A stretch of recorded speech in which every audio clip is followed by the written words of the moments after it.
Hi everybody, welcome back to my channel. If you're new here, my name is Megan and thank you so much for joining me today. Today is a lovely book recap, which I usually do these every month, but my last one was actually in July. So it's been 3 months, August, September, and it's now October. And I've read 5 books in the past 2.5 months because it's halfway through October. I was kind of slow reading at the end of summer because I was trying to spend a lot of time outside in nature, and so I kind of just was a little bit slower on reading, but nonetheless we're here to share all about the reads.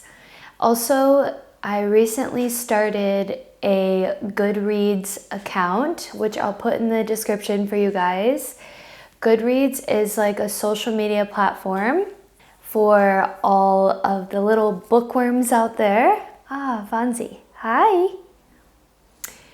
My cat came to join. But you can rate books. You can also include your progress by page number, which is really fun. And also make a wish list of books that you want to read.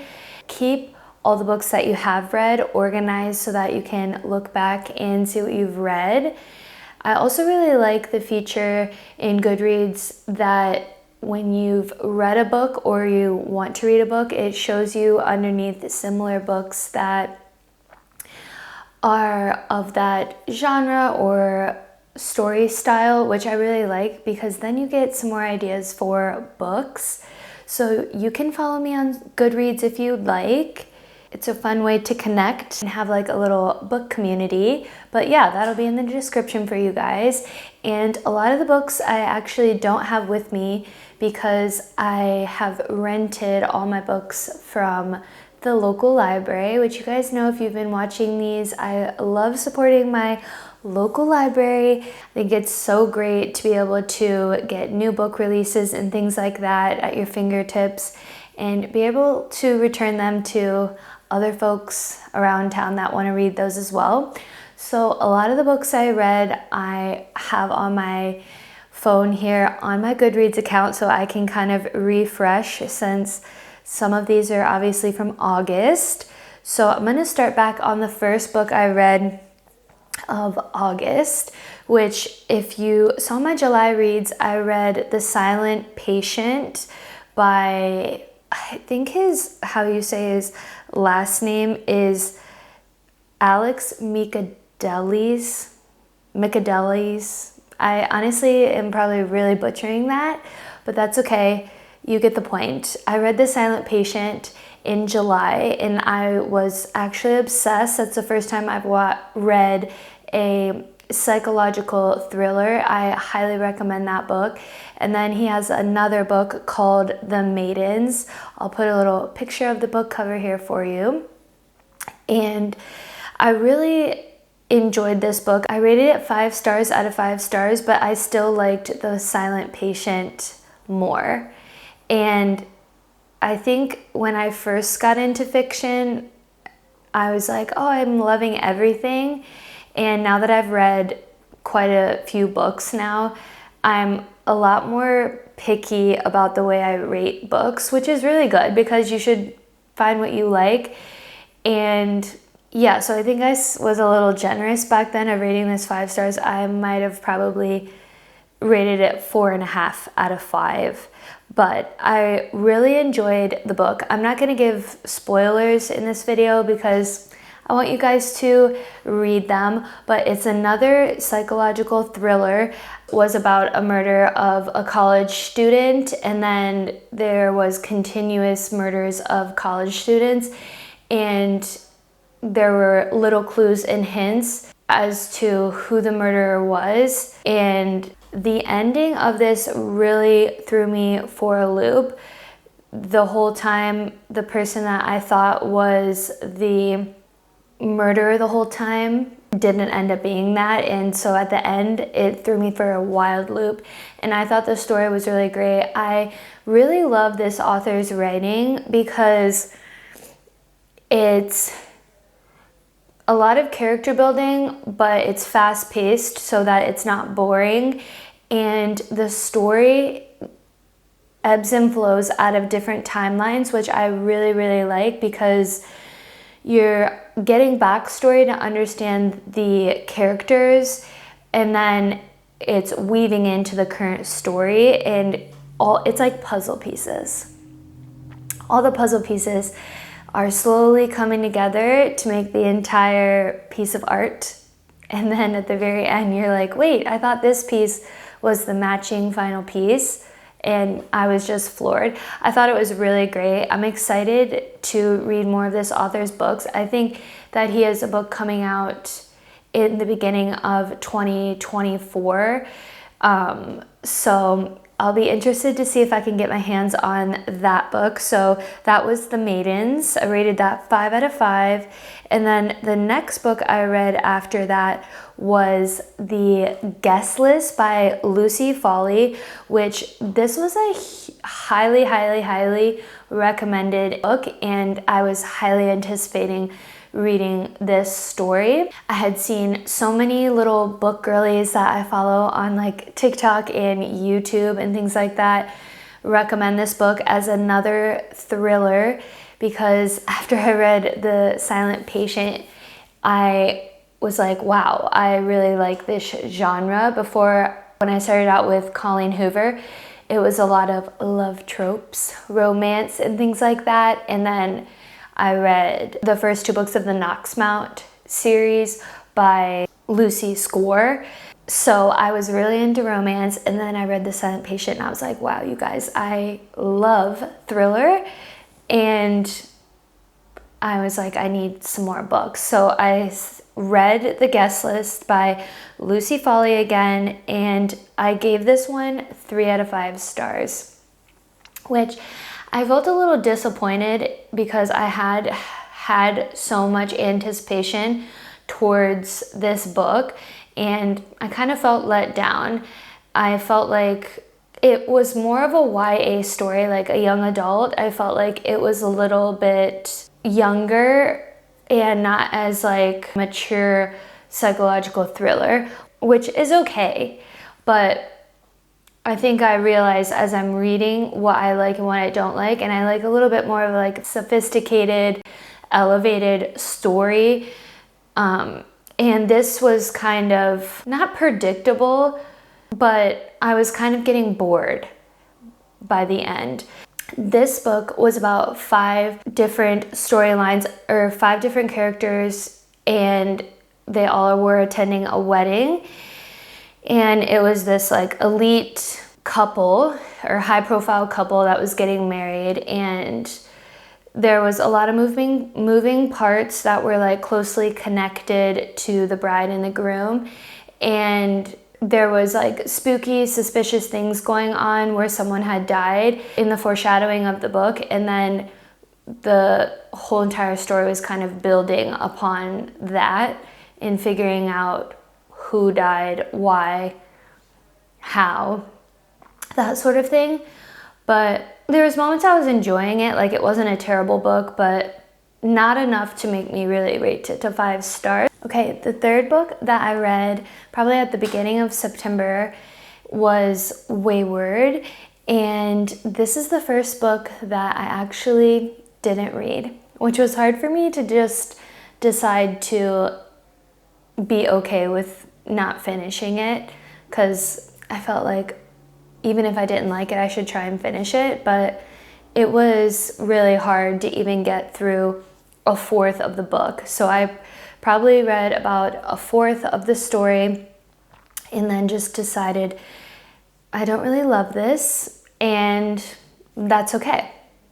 But I was kind of not interested in the whole storyline around a toxic, like abusive male character towards female characters. I felt like I wasn't really interested in reading that, and after a fourth of the way through the book, I realized that was the majority of the storyline like the meat of it, and I just really wasn't interested in that. So I decided to return that book, and that's okay.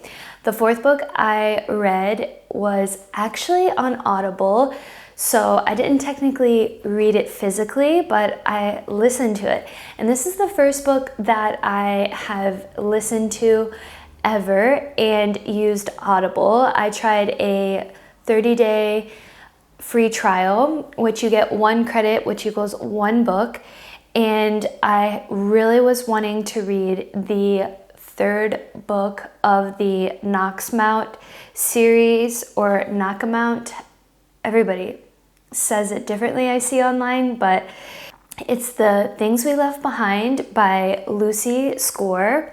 I rated this one a 3 out of 5, but if I would give a rating of the whole series, I would say 4 out of 5 stars. This book was my least favorite of the series, and my favorite, obviously, if you've seen my book recaps, my favorite was the first one, The Things We Never Got Over, and I loved that story. And it was really nice for me to even read a whole series and read 3 books that untethered a whole storyline with characters. It was really fun for me to watch all the characters evolve over the 3 books and the storyline, and I really, really enjoyed that aspect of it. And then listening to it, because I drive often sometimes to teach yoga classes or babysit my nieces, and even like cooking in the kitchen, I would listen to this book, and it was really enjoyable. So those aspects I really liked, but the actual story of the 3rd book, I was semi-disappointed. And I think by the 3rd book, I was kind of overdone with the love trope of the guy that's like hardened to love and has all these walls up, and he's mean and rude, but deep down like wants to be loved. And the woman wants to be saved and wants her hero. I think by the 3rd book, I was kind of just like over it. But I did like the fact that all 3 books were different styles of romance. So the first one was like 2 strangers that fall in love. The second one was acquaintances / friends that fall in love. And then this one was they were childhood friends / lovers. So they develop all in different styles, which I kind of like that part. But overall, I wasn't obsessed as much as I was obsessed with the first book. And I felt like the steamiest love was the first book. It's not like rated R, I would say 50 Shades of Grey, but each book is pretty like spicy, I would say. There's some pretty like graphic scenes. I was glad I listened to it on Audible and not reading it physically, because I think if I read it physically, I would have gotten bored of it and maybe not finished it. But my library didn't have it because it just came out at the beginning of September. So I was like, oh, this is perfect to try Audible and get this brand new released book. So overall, 3 out of 5 stars. And I like Lucy Score's writing a lot. I think that she's a great writer, and she does a good job of developing the story and intertwining a lot of details with keeping the story pretty fast paced, which I enjoy. After listening to Audible, I kind of want to get a subscription because it was so nice doing activities and being able to read, and that way I could have multiple books going, so I could like listen to one as I read to one. And I just highly recommend. 10 out of 10 for Audible. And if you're interested, you can sign up for a free trial. and then cancel if you want. You got one free book. But it's only like $14.99, I think, for a monthly subscription, which if you think about it, a lot of books that you buy are like $18, $19, $99 plus, you know, higher. So it's kind of a good deal. Or go to your local library. But then if they don't have it at the library, you can do a free trial on Audible. The last and the final book I read that I actually have on me is Big Swiss. I just finished this a couple days ago over the weekend, and I'm going to be returning this to the library. But yeah, I rated this one a 3 out of 5, which I feel like the past couple months I've maybe gotten more picky with my reviews, and it's good. I can sift through and become a real critical reading reviewer. Instead of just like in the beginning, I was like, oh, 5 stars, I love this. Everything's 5 stars. But now I'm finding what I like. And I was really excited about this book, but kind of left me disappointed. If you've read this, maybe you felt the same way, or maybe you loved it. But yeah, I gave it 3 out of 5 stars, mainly because, okay, let me just back up and give you a synopsis of the story. So it's like about a sex therapist who has a transcriber, and the transcriber is falling in love with one of the clients. And the depth of the story kind of surprised me in a nice way. Then there was so many details that were so unnecessary that I was feeling really bored. Like, this really doesn't have anything developing towards the story. It almost felt like just to make the story longer, if that makes sense. And so I didn't love that, and I kept finding myself a little bit bored and like, okay, like let's get to it. Because in the moments that it was really good and captivating and the story was really good, I was hooked. I was really in it and curious as how the characters were going to evolve.